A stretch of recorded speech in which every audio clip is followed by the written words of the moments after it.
Welcome to the Monday marketing meeting. As you guys all know, I'm Karen. I am the marketing director for ERG Payroll and Grow by ERG. Usually you're used to seeing Matt's face on the other side, but today we have a special guest speaker, which I'm really excited about. Erica, who is our HR and payroll specialist at ERG Payroll.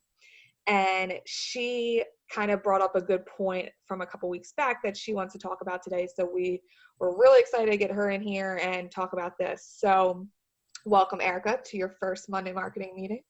Thank you. I'm excited to be your guest today. First guest. Maybe you'll inspire others to want to join in. So a couple weeks ago, Matt and I talked about employee onboarding in a remote environment, how employee onboarding right now is a little bit different, especially, from COVID-19 and how, employers have had to make the shift to now hiring new employees remotely. And after that video went out, you sent us a note about how there's another complexity of the whole onboarding, and that is with leadership roles, because taking a leadership role and hiring for them is a little bit different than a non-leadership role, and that a lot of companies right now are actually facing some challenges with that. So you have a great idea and have some things to talk about today, and I think we're going to be able to help a lot of employers who are facing this and giving them some good ideas to better their new leadership roles in the upcoming months, and especially for companies who are now thinking about going, more remote workplace forever. So they're going to have to really, down the road, there's going to be leadership positions that come up that once they hit it, they may not know where to start. So I'm excited to talk about this today, and I think, we'll just start in with kind of the hiring process. Start with, what are some ways that hiring for a leadership position is different than hiring for a non-leadership position in this remote environment? So hiring for a new leader in an organization is difficult even when you're not having to deal with the remote aspects. There's a lot of anxiety for the employees who are getting ready to have a new leader. And then also for the management team, you have to ask, how do I integrate this new leader into their role? How do I help their team understand who they are and what their objectives are? And those kind of things. So something that is pretty common practice in person would actually be to hold a new leader assimilation. And that's something that is typically done partially behind the scenes and then also on site.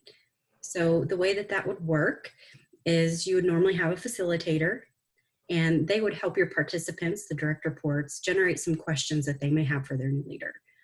Questions around, what are their preferences for communication style?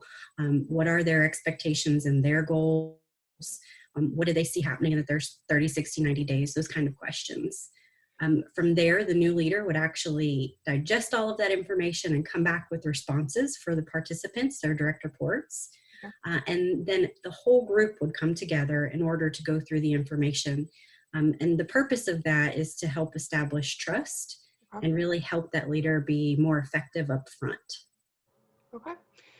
So this is, for people who haven't even done this, just, they haven't even done this when working in an office.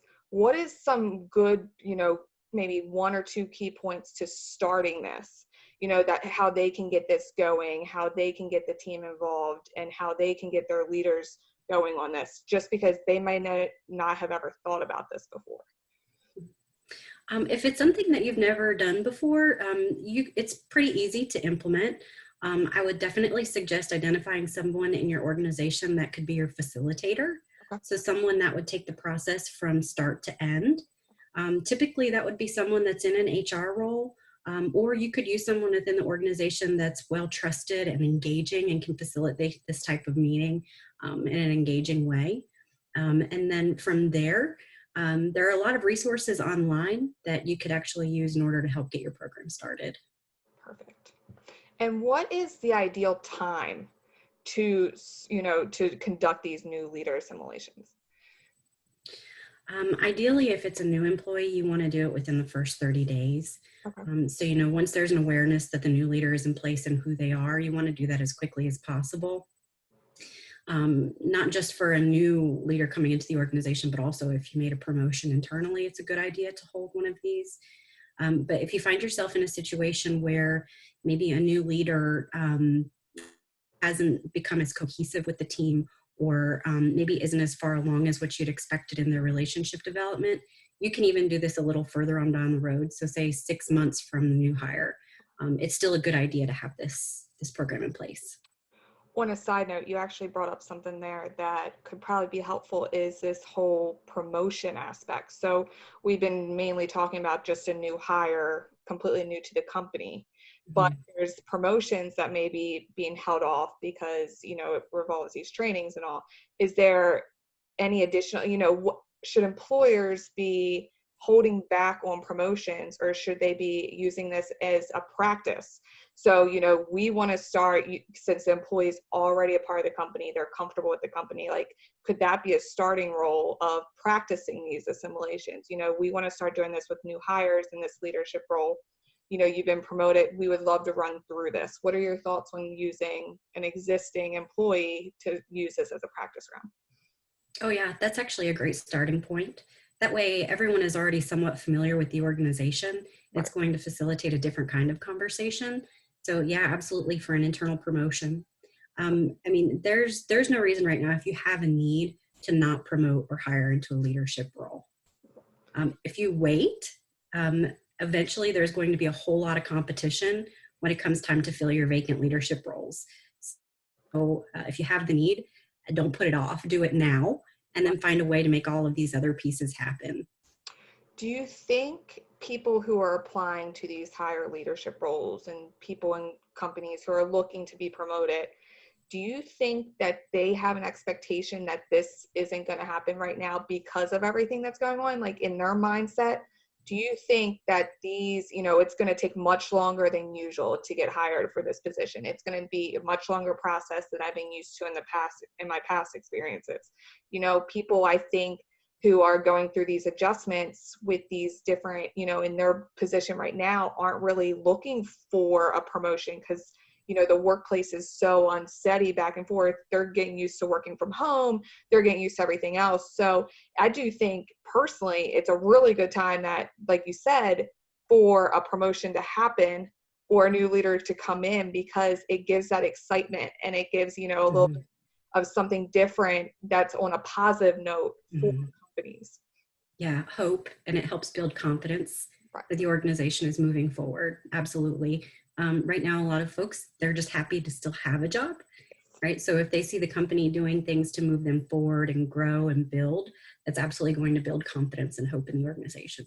I also think it builds a lot with everyone else in the organization that we are doing, we're still doing good. Any, unease that they had about what's going on with COVID-19 with their company, there's been Mm-hmm.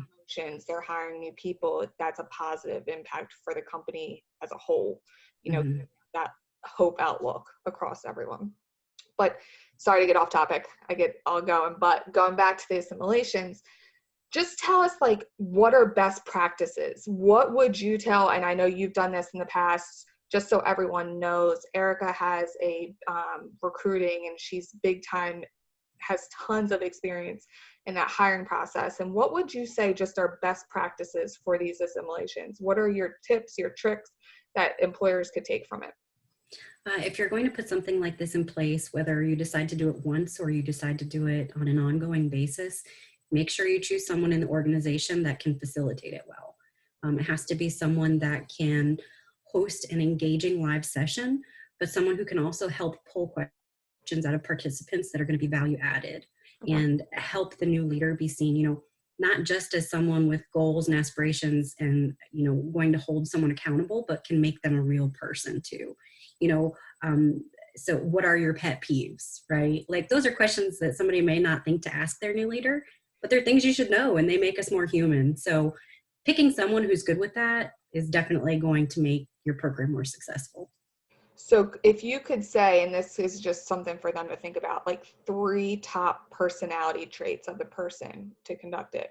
Is it outgoing or is it more laid back? You don't want to be too pressured, or what would be your 3 kind of traits that you're going to look for this? They're going to be collaborative. Okay. Definitely someone who's a little bit more outgoing, and it's helpful for that person to understand the business. Perfect. Okay. Mm-hmm. Is there any other tips or tricks that you have for them?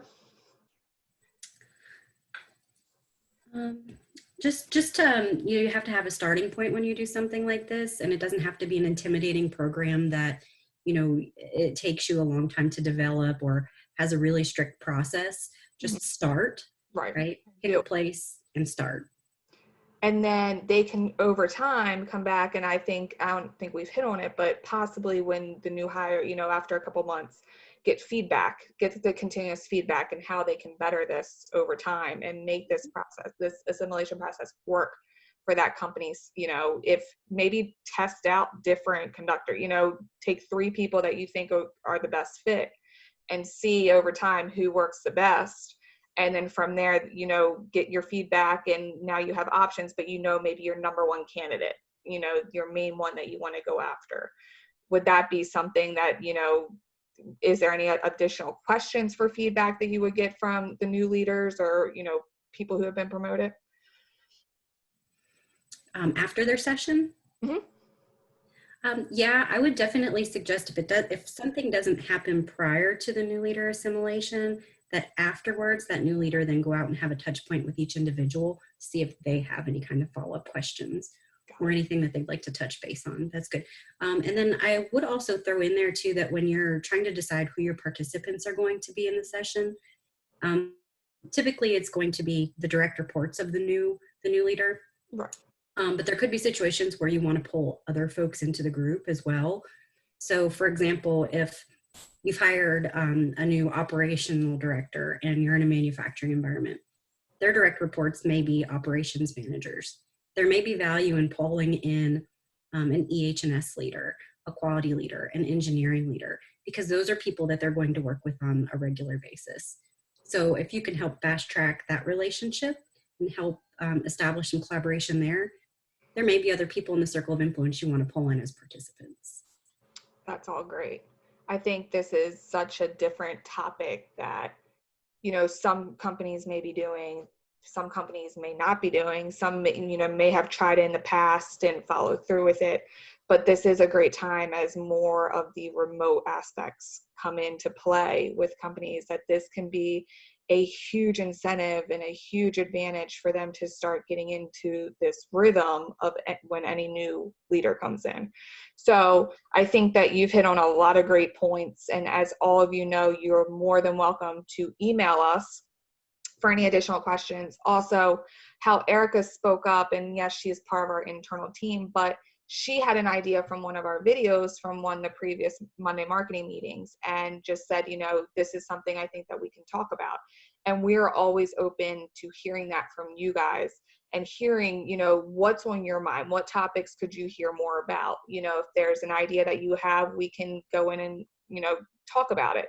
So I love how you reached out, and I love that you are, in there listening in and throwing out ideas. And I hope that inspires others to come in. And also, we're always looking for some guest speakers on these meetings. So just like Erica was our first one, we don't have to have internal positions to fill these, guest speaker spots. If you want to get in and talk about something that's related to HR marketing, we're more than happy to have you. The more, the better. We want to make this fun and exciting for everybody. So Erica, is there anything else you kind of want to hit on today? I think everything you hit on was great about the assimilations and, this whole thought process of hiring new leaders in this remote environment and how it's going to be a little bit different. Definitely different, but not a cause to stop. Exactly. Cause to start doing it. Well, perfect. Well, thank you so much, Erica, for joining in. Next week, Matt will be back, and we will have a marketing topic as well next week. But today, we really just want to focus on this HR topic and the leadership roles. So thank you so much, Erica. You have a great rest of your day. Thanks. You too.